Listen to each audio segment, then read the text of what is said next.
Okay, this is part 2 of Personal Finance Section 4 at K-12 Minnesota Virtual Academy. We're going to look at investing, liquidity and opportunity costs, risk and diversification, return on investment, and debt and equity investments.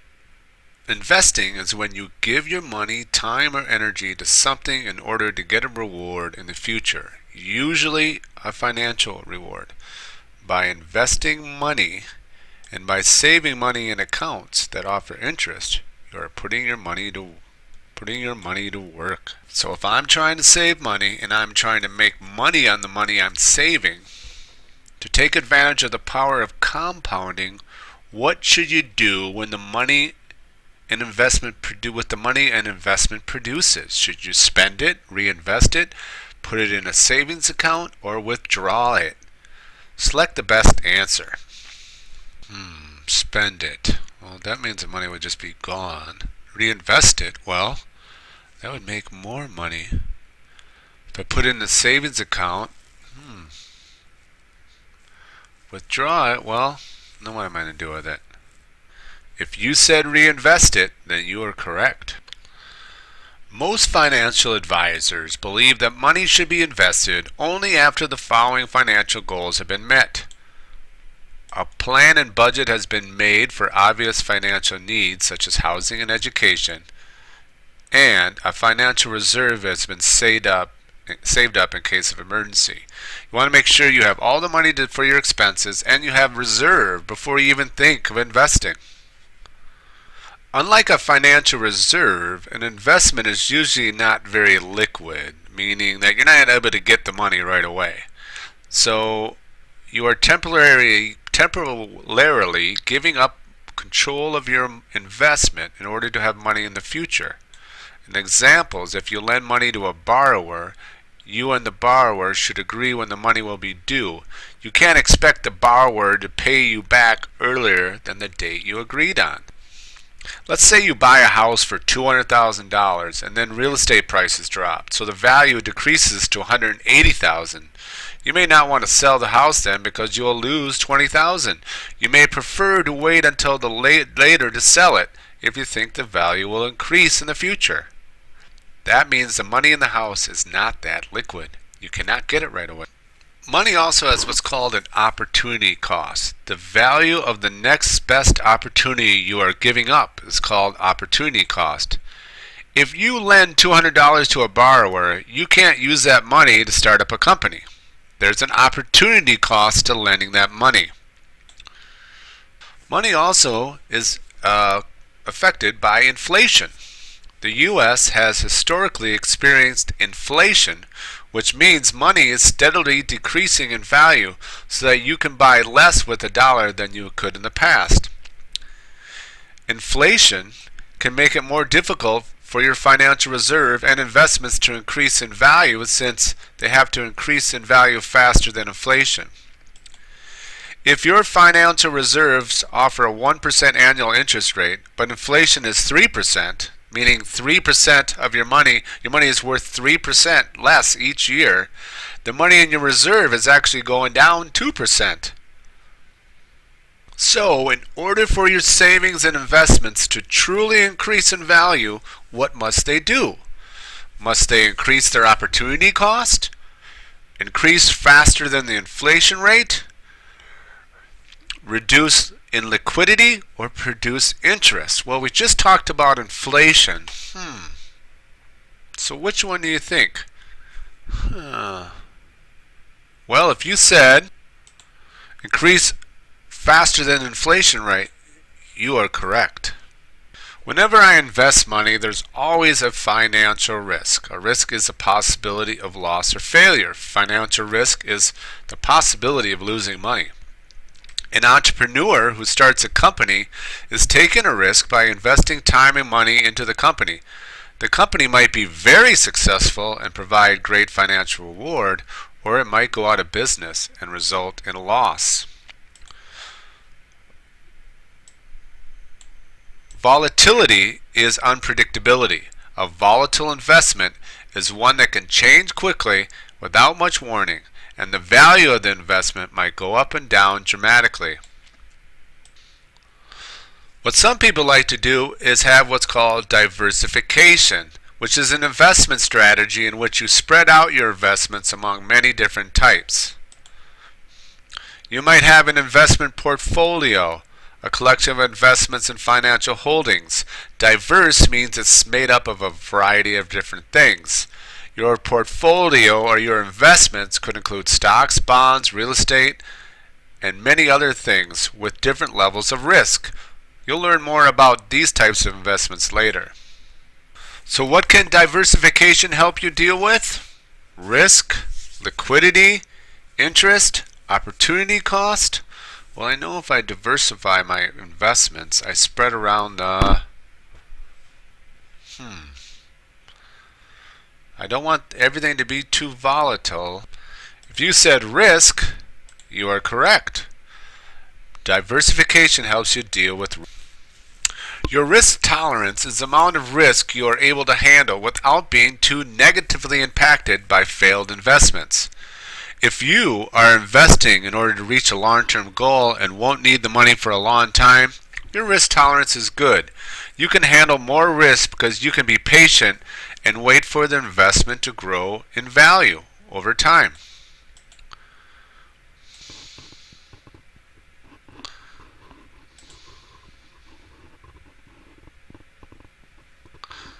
Sometimes you have short-term investing.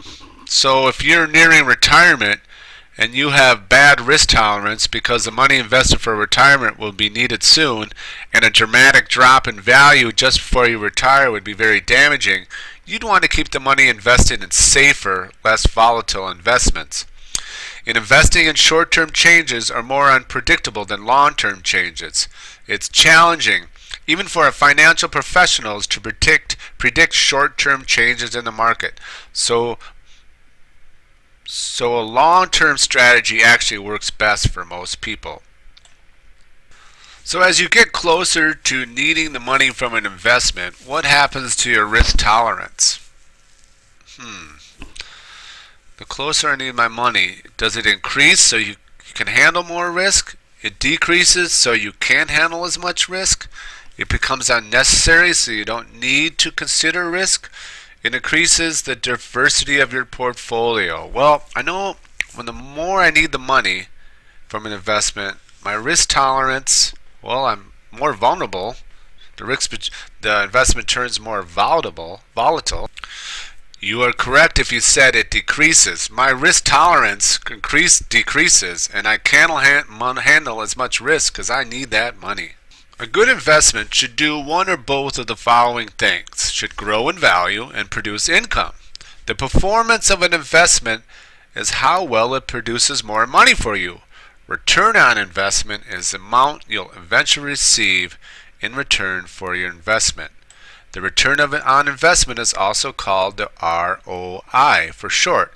It is also sometimes called the rate of return, ROR.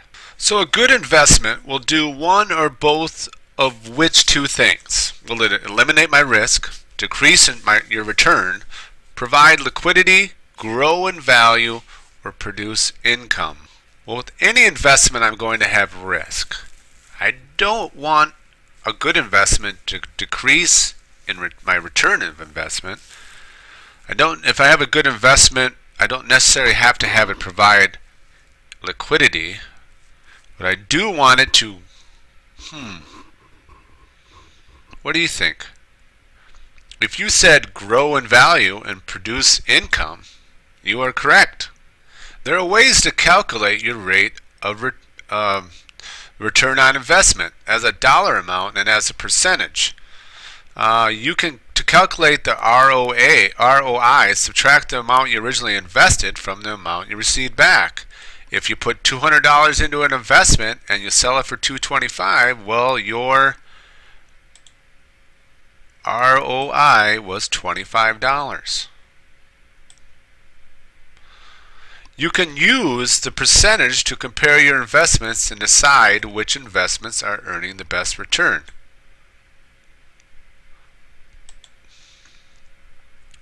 So if I made $25 of 200 is 12.5, which is 12.5%. So my percentage on my rate of investment was 12.5%, which isn't bad. You can calculate the rate on investment as dollar amount and as a percentage. Then you want to compare. So in the first investment example, you invested $200 and sold it for $225, which gave you a $25 and a 12.5 ROI. But if at the same time you also invested $450 in a different investment, which later you sold for $500, you can use the ROI percentage to compare them. Here, and then here, and I can tell that actually my first investment was better than the return investment of the second. If you want to be able to compare different investments, then which piece of information is most helpful? To know what you initially invested to compare, the total return to dollar amounts, their ROI dollar amounts, or their ROI percentages. Think of what we talked about in the last section where we looked at the two investments, one for $200 and one for $500. If you said the ROI percentages, you are correct. And that's a great way to know and compare our investments. Debt investments are investments without ownership that promise a specific return on the investment. In a debt investment, the investor lends money to a person or organization and charges interest.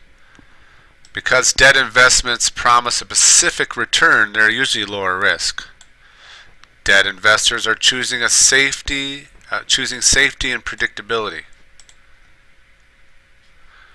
So if I'm a debt investor, how am I going to make money? Am I going to lend money and charge interest, start a profitable company, buy a home, produce liquidity? Well, I know as we taught before, it's about lending money, and then I charge interest, and then at a certain date. If you said lending money and charging interest, you're correct. You also can have what's called an equity investment, which is an investment in ownership of something, such as a company or real estate. The investment will increase as the worth of what you own increases.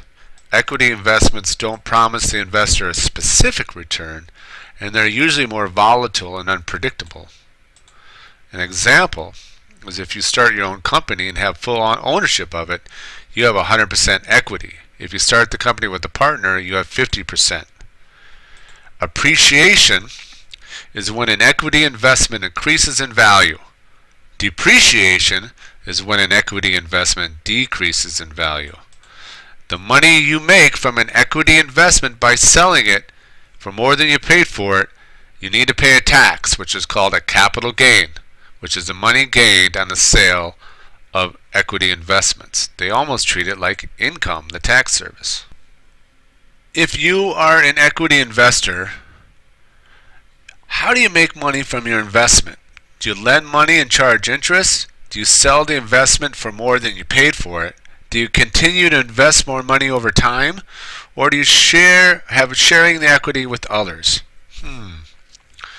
Well, I know equity means I own something, and if I own something, then I want to probably sell it for more than what I bought it for. If you said selling the investment for more than you paid for it, you are correct.